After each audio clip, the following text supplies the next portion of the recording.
தஞ்சை பெரிய கோயிலை ராஜராஜ சோழன் எவ்வாறு கட்டினார்?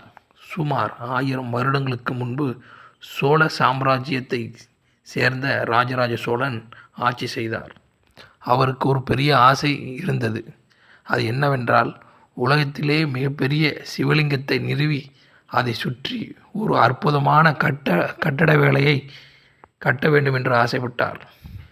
கட்டுமான பணிகள் தொடங்கியதும் ஆயிரக்கணக்கான தொழிலாளர்கள், சிற்பிகள், கட்டிடக் கலைஞர்கள் கூடினார்கள். மலையிலிருந்து பெரிய கல்பாறைகளையும் வெட்டி யானை மூலமாகவும் கொண்டு வரப்பட்டன. இதனால் மிகப்பெரிய கூரை கல்லை எப்படி மேலே எடுத்துச் செல்வது என்ற பிரச்சனை எழுந்தது.